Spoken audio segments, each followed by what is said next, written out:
Around 2 p.m. Saturday, Adam Baker called police to report his daughter missing. He also told investigators that his wife said she last saw Zara asleep in her bed about 12 hours earlier. I hope and I pray that we'll find her and she'll be okay, because that youngin' was the best youngin' you can ever ask for.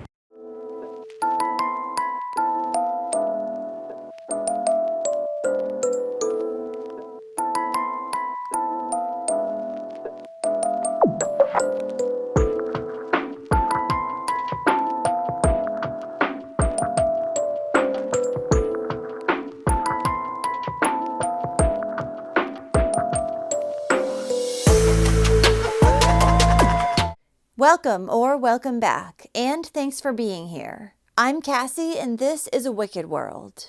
The story I have for you today is about a young girl who fought for her life from a very young age, yet she remained strong and positive through it all. Then after she went through this, her evil stepmother would end up taking her life.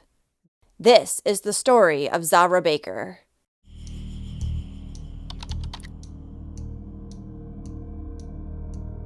Zahra Baker was born on November 16, 1999, to her mother, Emily Dietrich, and her father, Adam Baker, who both lived in Wagga Wagga, New South Wales, Australia. Zara was said to be a happy, resilient, and bubbly little girl. Her mother, Emily, was only 19 at the time her daughter was born, and she had serious postpartum depression. So after she and Adam separated, when their daughter was 8 months old, Emily decided to give full custody of Zara to him. Then in 2004, Adam took his daughter and moved with his parents to Guru, Queensland, a very small town of only around 400 people, and it was about 23 hours away. Less than a year after their move, at only 5 years old, Zara was diagnosed with bone cancer. This led to her having the bottom part of her leg amputated, right at the knee. But the young girl still remained positive throughout it all, and even told another cancer patient, "It's okay, because I'm going to be getting a Barbie leg, so I don't want you to be upset." Unfortunately, less than 2 years later, her tumors had spread, and Zara would additionally be diagnosed with lung cancer. While she ended up beating her illness, it would leave her with partial hearing loss, and she had to use hearing aids. At the beginning of 2008, Zara's father, Adam, would meet a woman on a social networking site called IMVU. Her name was Alisa Fairchild. 42-year-old Alisa lived halfway across the world from Adam in North Carolina, and she described herself online as being a 40-something gothic fairy. The couple quickly fell in love, and in June of 2008, Adam would fly Alisa out to Queensland, so the two could get married in his parents' backyard. What Adam didn't know was that Alisa was actually already married to somebody else. While she had separated from her ex-husband close to 10 years prior, they had never legally gotten a divorce. But Adam wasn't just Alisa's second husband. Rather, he was her 7th. She'd been married 6 times prior. She also had several adult children of her own from these previous relationships. Not long after they got married, Alisa convinced Adam and Zara to move to North Carolina and live with her. While it would be a big life change for the father and daughter, Adam figured that it would be good for Zara because then she could have a mother figure in her life. She and Alisa got along well too, and it seemed like his new wife had really taken to his daughter. Now, this decision to move to America was despite the fact that while Adam knew that Zara's medical payments would be completely covered in Australia, that wouldn't quite be the same in the United States. But Alisa claimed that she had enough money to pay for anything that Zara might need. So the family moved to Hickory, North Carolina in December of 2008, and they began living with Alisa's father. Come to find out, Alisa didn't really have as much money as she had claimed. In fact, she didn't even have a job and was living off of disability payments. And Adam was in the country on a tourist visa, so legally he couldn't work. Instead, he had to work at a job that was under the table for more hours and less pay. Now, this story that Alisa had told about her having a lot of money wasn't the only lie that she had spewed. Lying was something that she did often, because when she first met Adam, she had told him that she had once been a police officer who was shot in the line of duty. And she also said that she had once been a bounty hunter, neither of which were true. By July of 2008, Alisa had gotten into a big argument with her father, whom the family lived with, and he kicked them out. They then went to live in their own apartment located in Granite Falls.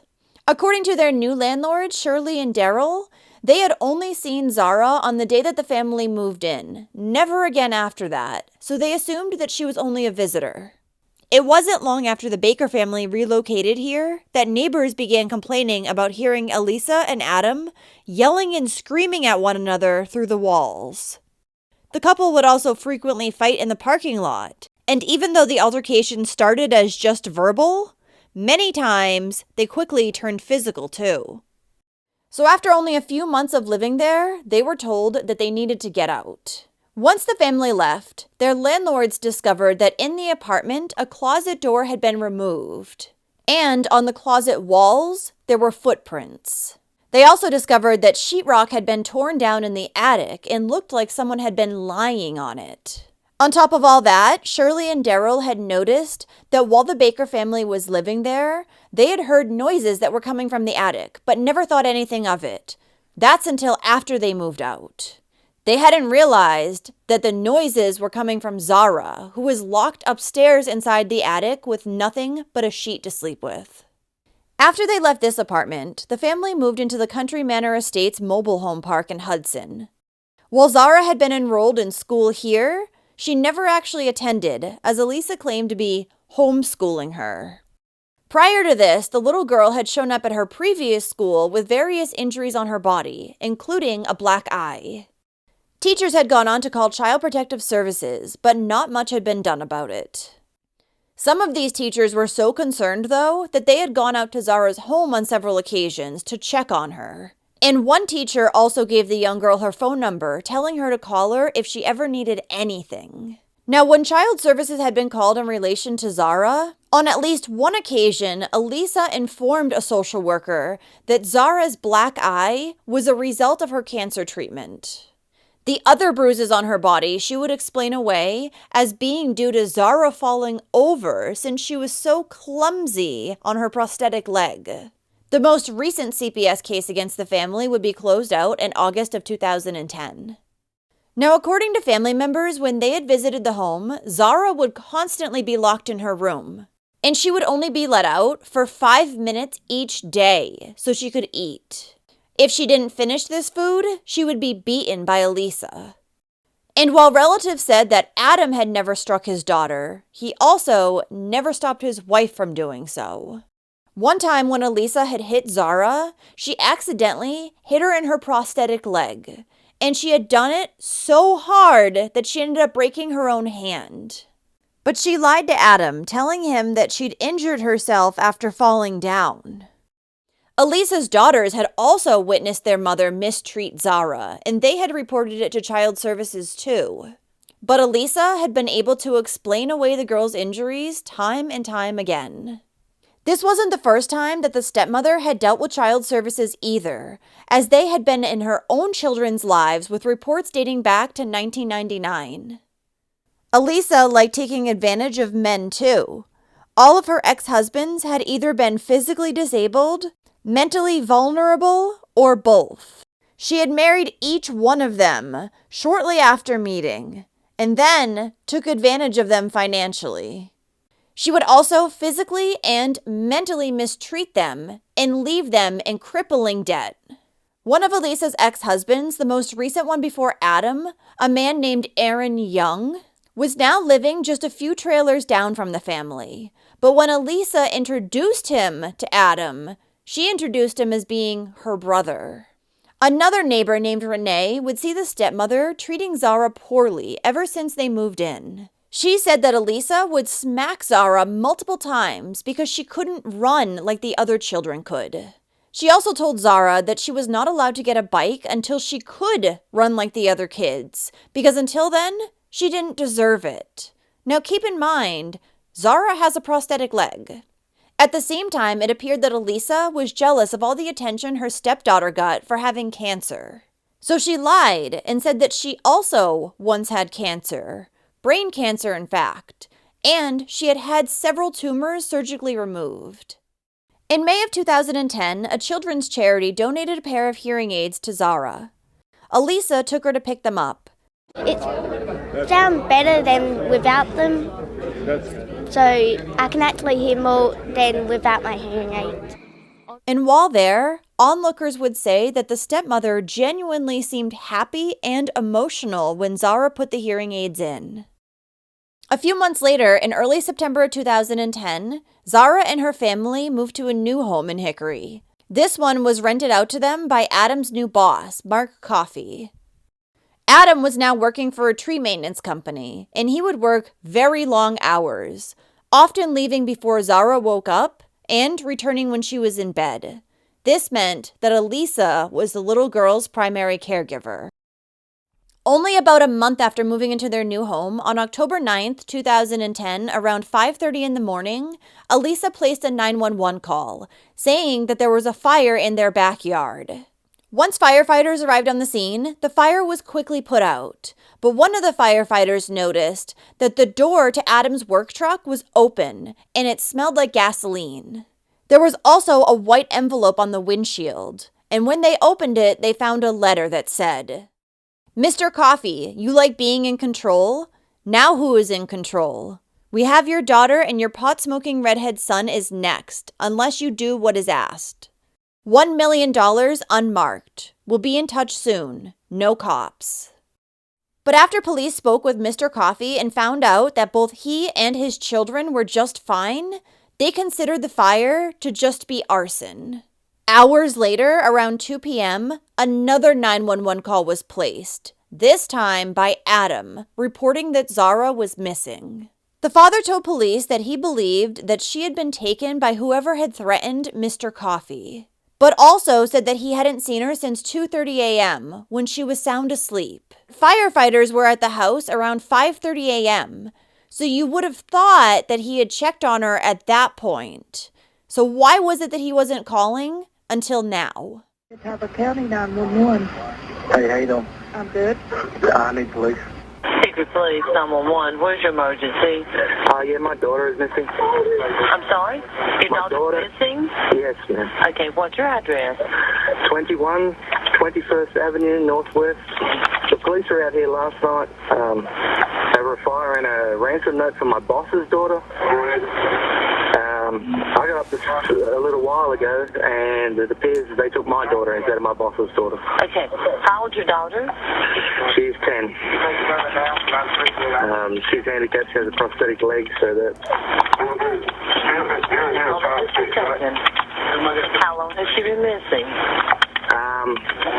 We checked in there last night about 2:30, and she was there, and all this happened last night about 5 o'clock, so I don't know if they set a fire in the yard to distract us to go out, and when they snuck in the door, or I don't know. Okay, I'm not familiar with what happened last night. What happened last night? Last night, we were woken up. My dog woke me up, and I had a fire in the backyard, and somebody had put gas in my company vehicle that I drive for work. They left a ransom note on the company vehicle to my boss saying they had his daughter and his son was next. And his daughter's fine. His daughter came with him here last night when I called him. And it appears they may have taken my daughter instead of his daughter. They took his daughter. Okay, do you know who this was? I don't know who. That may have taken her? No, ma'am. Do you have any idea why they were threatening to take his daughter? I don't know. Okay, what's your name? My name is Adam Baker. And your phone number? Okay, so no one has seen your daughter since 2:30 this morning? No, like I said, we had all that drama last night, and me and my wife went back to bed. And my daughter's, I think, coming into puberty, so she's hitting that broody stage. So we only see her when she comes out, when she wants something, and that's about it. Okay, and did you say that she was handicapped? Yes, ma'am. She has a above-the-knee amputation. Okay, she has one One leg? One leg, yes, That's ma'am. partially amputated? Yeah, she has a prosthetic leg, which apparently they're taking with her. Prosthetic leg was taken with her? Yes, ma'am. And you don't have any idea at all? No, like I said, it was all addressed to him, and apparently it was all taken out on him, and I guess they thought he lived in this house. On this. Okay, I was talking to my partner. Okay. Okay. Did you talk to your boss about it? I've just spoken to him, and he told me that he's going to be here shortly. Okay. So, do you think that he knows? We had an officer out here last night, and he ran through who he thought it may have been, like an ex-employee or something. Okay. And you said 21 25th Avenue Northwest? 21 21st Avenue, sorry. 21st Avenue. Yes, ma'am. 21 21st Avenue. Okay, hold on just a second. Thank you. Okay, yeah, I see it now. I wasn't finding the call. Okay. It was a officer Roland. Okay. All right. We're getting the police on the way out there. If you find out anything at all in the meantime, before we get the officer out there, call me back. Anything that would help us as far as finding your daughter. Okay, thank you, ma'am. Bye. It's very clear that something's up with the situation, because who makes a joke on a 911 call when their daughter is missing? The other thing that was odd about what Adam said was that Zara's prosthetic leg had also been taken along with her. But if she actually had been abducted in the middle of the night from her bed, she wouldn't have been wearing it at the time. An Amber Alert was quickly issued for 10-year-old Zara, and the search for her began. Now, Zara's stepmother's story was that she, Adam, and Zara had gone to Oktoberfest in Hickory on the evening of October 8th, and they had returned back home afterwards. Zara then went to bed. Sometime around 2:30 in the morning, for whatever reason, Alisa decided to check in on Zara, and she was fine at that point. It was a few hours later, at 5:20 that morning, that Alisa woke up again and discovered the fire. However, when Adam spoke to authorities, his story was much different. He told them that he had not seen Zara since Wednesday, October 6th. That would later change, though, and he would say that the last time he had actually seen her was on October 7th. I just hope I can get my daughter back. I miss her so much. Outside of the girl's father and stepmother, last seeing her on October 6th, 7th, or 8th, no one else had seen her in close to a month. Then on October 11th, Adam would appear on Good Morning America to discuss Zara's disappearance. And he would say that he had some suspicion that his wife Alisa was involved. But people still weren't sure that he also was not involved. Do you think that your wife was anyway involved in your daughter's disappearance? I'm not sure. I'd like to think no, because that's my wife. Until they've completed their investigation and can tell me some more, I can't honestly say. At this point, the FBI had now joined in on the search for Zara, and they began gathering video surveillance footage from local businesses in hopes that it would shed some light on her disappearance and whereabouts. They additionally requested help from the South Carolina Search and Rescue Dog Association, and when the canines were brought into the scene, they indicated that there was the scent of human remains on the family's property, as well as inside both Adam's work truck and Alisa's Toyota Camry. These vehicles were, of course, seized, and detectives would find even more incriminating evidence inside. This included gas cans, lighters, and various drug paraphernalia. Additionally, they took 3 swabs from the inside of Adam's truck, and they indicated the presence of blood. Inside the Baker's home, police discovered that some of the walls had just recently been repainted.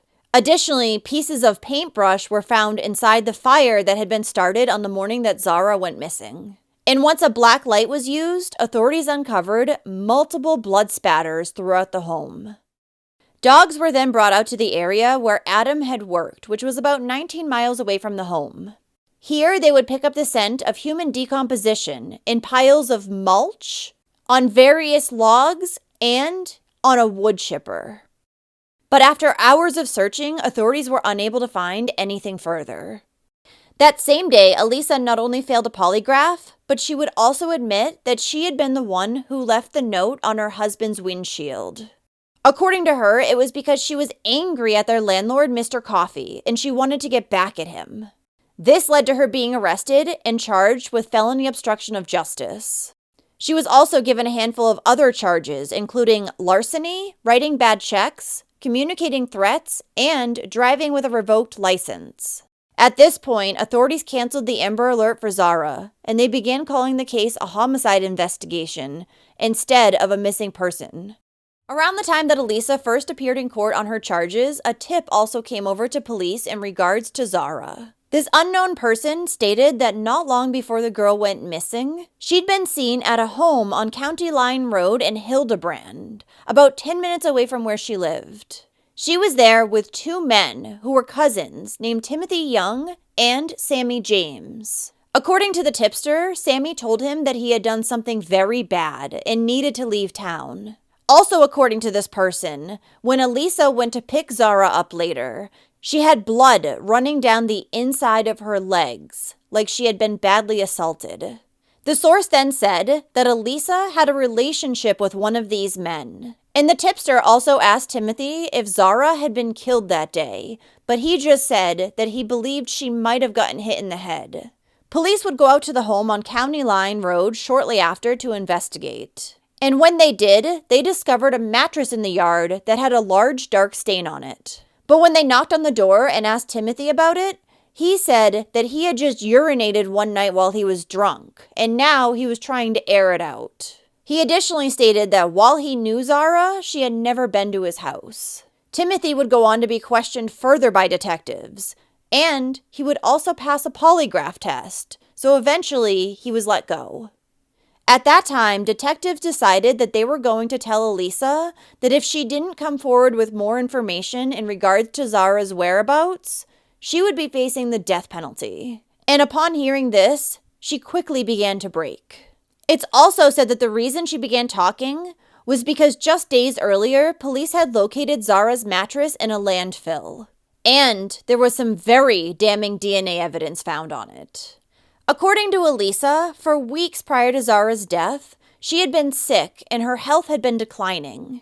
Then on September 24th, she found the little girl in bed and she wasn't breathing. The stepmother claimed that she proceeded to give Zara CPR for close to half an hour. However, this didn't work, and when Alisa realized that Zara was gone, she called Adam up at work and told him what had happened. According to her, he then rushed home and began trying to calm his wife down, telling her that he would handle things. After that, Alisa stated that Adam took Zara's body into the bathroom, and he turned on the shower so that she couldn't hear what was going to happen next, which, according to her, was dismembering his daughter's body. Because since Adam was only in the United States on a tourism visa, she said that he was willing to do anything he had to do so he wouldn't be sent back without his wife. The stepmother then informed investigators that Zara's body had been dispersed in several different locations, and she told them where they should look. Zara's father, Adam, was also placed under arrest at this point, but not in connection with his daughter's death. Rather, for other unrelated charges, including assault with a deadly weapon, failure to return rental property, and writing bad checks. He would post his $7,000 bail just days later.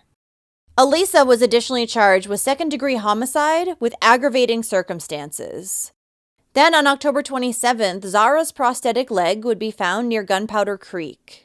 As investigators continued to search for her remains over the next few days, they slowly began uncovering human bones, which when tested, matched Zara's DNA. The search for Zahra Baker is over. Investigators are devastated that we're not able to find Zara alive and bring her home safely. Investigators found human remains which match the missing 10-year-old in a wooded area outside her hometown. Her dismembered body had decomposed so much by now that her cause of death was never able to be determined. However, based on evidence that was found, police believed that Alisa had beaten Zara to death while the young girl was lying on her bed, possibly sleeping. Then she was dragged into the bathroom where she was dismembered.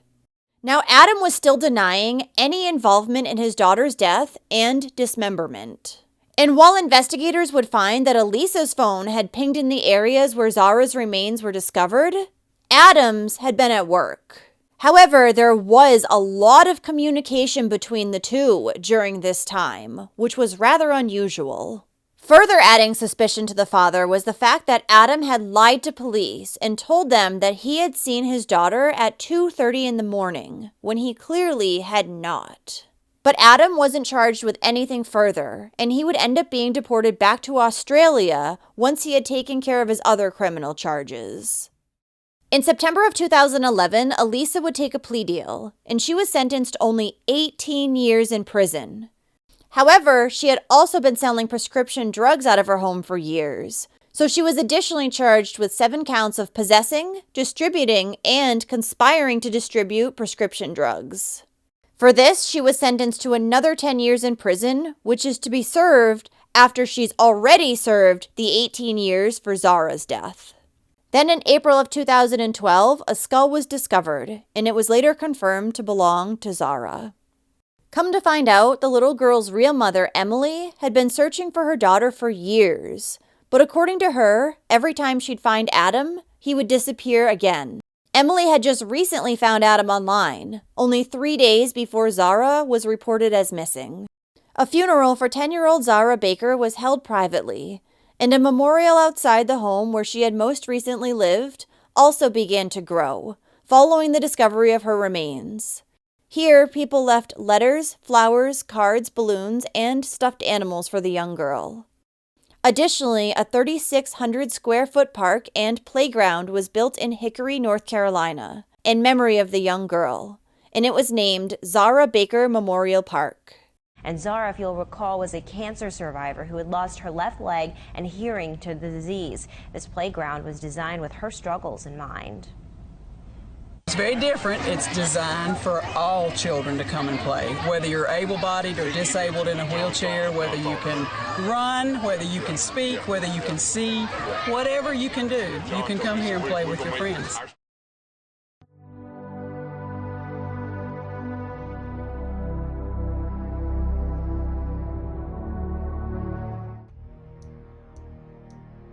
Thank you to all the patrons of A Wicked World. Now, there's even more of A Wicked World on Patreon, so check it out on patreon.com/awickedworld, or use the Patreon app. You'll have access to exclusive videos each month and more. Any support truly helps to make sure the victims are never forgotten, and to highlight the shortcomings of society associated with each case. Do you have a suggestion for a story you'd like to see me cover? If so, send me an email to awickedworldtruecrime@gmail.com.